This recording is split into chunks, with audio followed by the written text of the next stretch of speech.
A exteriores y vamos a hablar con Cintia Ávila, que es cocinera comunitaria desde Luis Pasteur al 1061. ¿Por qué? Porque todo tiene que ver con todo, ¿no? La pobreza, la indigencia y el hambre, fundamentalmente, y la necesidad, la demanda por alimentos, que creció 100% en algunos lugares, en merenderos, en hogares comunitarios. Vamos con el móvil, Marce, adelante.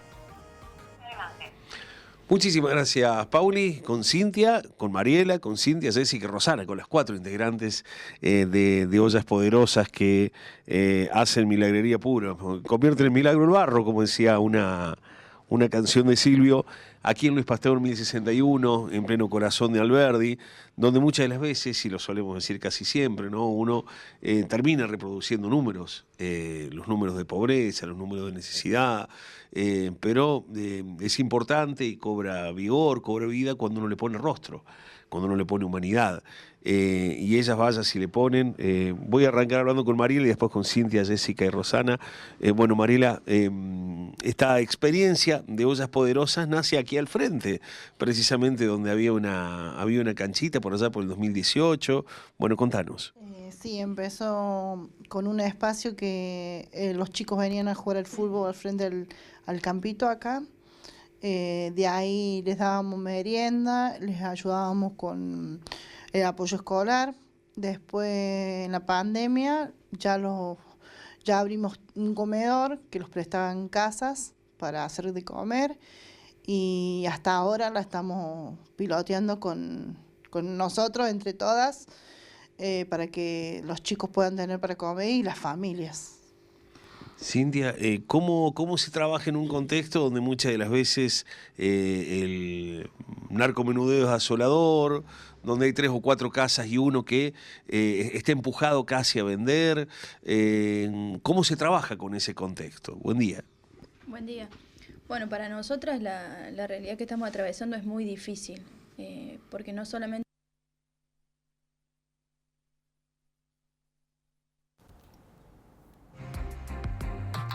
Bueno, ahí tenemos un problema técnico, estamos con las ollas poderosas, ¿no? De los merenderos y los comedores comunitarios. Ustedes avísenme, chicos, cuando se restablezca la señal. ¿Está conectado ya? Bien, Marce, ahí sí, te escuchamos. Pauli, te escucho. Te escucho perfectamente. Bueno, nos estabas comentando, Cintia.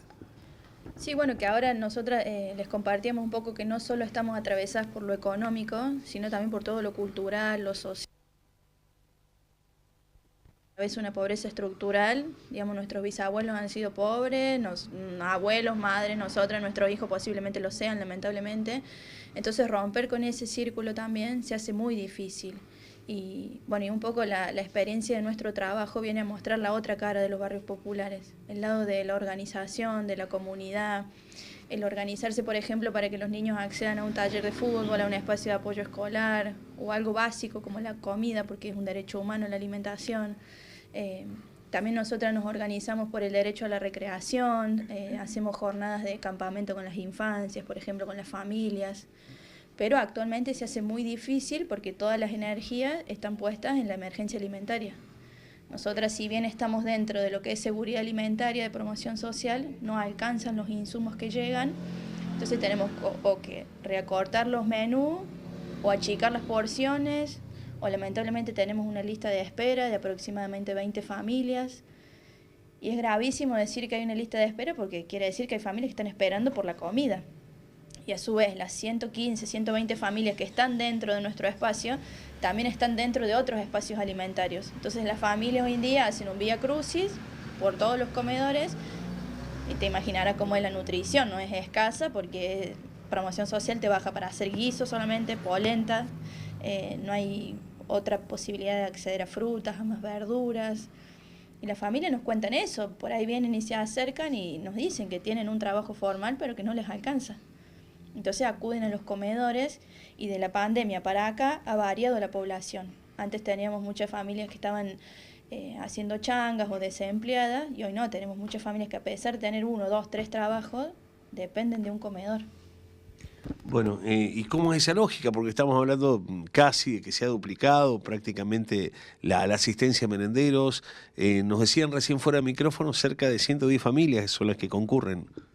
Sí, 110 serían 440 raciones por día más o menos, entregamos los martes.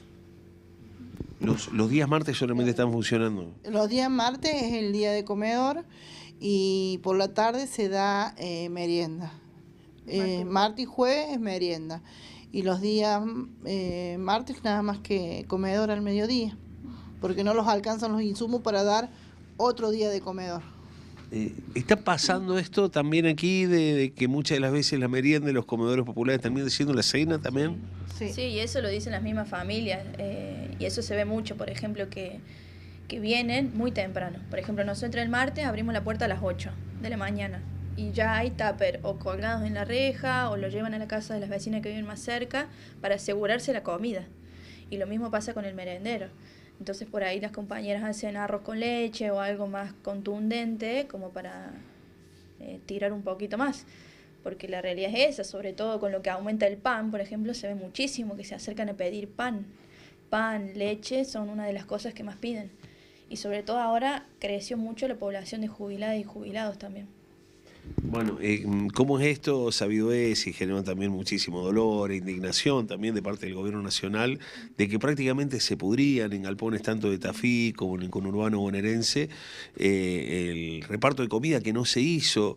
Esto hizo que también se desbalanceara una posible mejora y variedad en las comidas de parte de los merenderos. Sí, ni hablar. Nosotras tuvimos la oportunidad de estar incluidas dentro del Ministerio de Desarrollo Social con la asistencia de mercadería y, por ejemplo, podíamos entregar bolsones de alimentos por mes, además de lo que se entregaba ya cocinado, digamos, era como un complemento y se adecuaban de acuerdo a tu grupo familiar, se podían entregar cajas de leche, se podían preparar incluso otros menús también.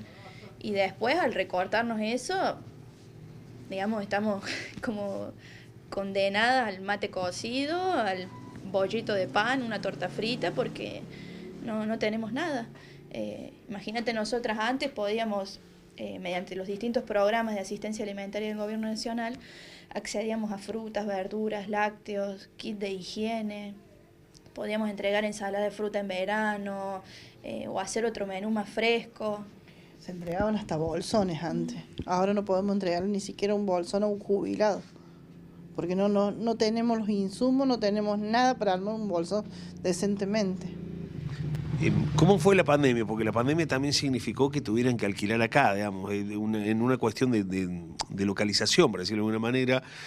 Antes podían estar, había un poquito más de seguridad en la canchita, desarrollar por allí jornadas como el Día de las Infancias allí, y tuvieron que situarse dentro ahora. Claro, la pandemia fue un quiebre porque, bueno, nosotras las trabajadoras comunitarias teníamos que seguir cumpliendo nuestra función social en el barrio, sin acceder a ningún tipo de cuidado sanitario, digamos, más que los que podíamos autogestionar. Y ahí notamos un pico de, 500 raciones, por ejemplo, en lo que era comedor. Después, bueno, cuando se empezaron a habilitar ciertos trabajos y te permitían salir, eso bajó un poco, pero nunca fue menor a 300 igualmente. El apoyo escolar también había que rebuscársela. Por ejemplo, había un convenio con la Universidad Nacional de Córdoba que brindaba apoyo escolar virtual. Entonces los niños se conectaban a través de la computadora o algún celular. Pudimos gestionar la bajada de Wi-Fi comunitario también, porque la realidad era que muchas familias no accedían a internet en esta zona. Entonces era muy difícil sostener el proceso educativo en pandemia. También, bueno, se hizo mucho énfasis en gestionar kits de higiene, alcohol, lavandina, jabones. Y bueno, y después lamentablemente algunos espacios se tuvieron que cerrar, como lo fue fútbol. Y después de la pandemia también nosotras notamos que crecieron mucho los niveles de violencia y hoy no lo podemos sostener, por ejemplo, porque sería un peligro para las infancias. Entonces nos rebuscamos, hacíamos de repente campamentos en el verano, salidas de invierno. Pero ahora, lamentablemente, llevándolo a lo municipal también, vemos un recorte muy grande en eso. Años anteriores a nosotras no nos faltaba el colectivo en la puerta que nos llevara al circo, al cine, al teatro. Este año no hubo nada para las infancias. Nos recortaron hasta la cantidad de garrafas para cocinar, los insumos no son coherentes con la demanda. Entonces eso nos golpea muchísimo más porque no tenemos el sostén de nación, provincia nunca existió directamente acá, y ahora lo municipal es como una burla, digamos. Veíamos en la ficha ahí reconocimiento salarial para las cocineras comunitarias, algo que también ha golpeado en esta época. Sí, nosotras venimos levantando esa bandera.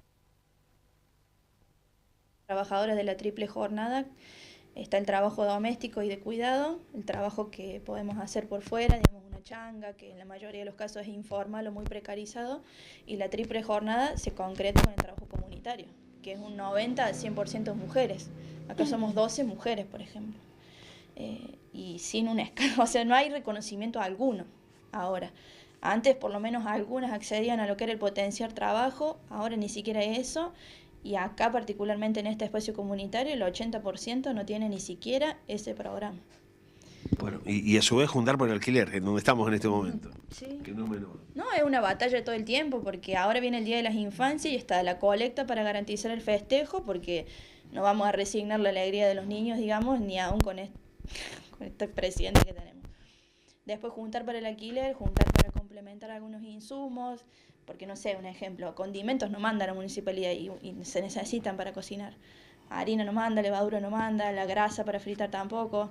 Entonces es como todo el tiempo remarla y estamos siempre a punto de cerrar el espacio, porque es muy difícil conseguir todo. Les agradezco enormemente. Bueno, díganos un lugar donde pueda ayudar a la gente, llegarse, colaborar. Bueno, pueden acercarse acá al espacio, en Luis Pasteur, al 1061, y también tenemos un alias de Mercado Pago, ollas.poderosas.mp. Ahí se centralizan todas las donaciones. Bien. Ollas.poderosas.mp o aquí mismo en Luis Pasteur 1061, Pauli, donde funciona Ollas Poderosas, lo decíamos, ¿no? Las 4 integrantes de las muchas integrantes que tienen en definitiva, para darle cobijo, porque también es una forma de abrazar y de compartir una comida, ¿no? Más de 400 raciones cada uno de los martes aquí en Ollas Poderosas en Pasteur 1061 para tratar de mitigar una pobreza que, como nos decía Cintia, en algunos de los casos es estructural y en otros también se ha sumado en las últimas épocas. Bueno, el abrazo a las compañeras ahí. Está el alias puesto en pantalla, ollas.poderosas.mp en Luis Pasteur 1061. Muchas gracias, hasta luego. Abrazo grande, muchas gracias.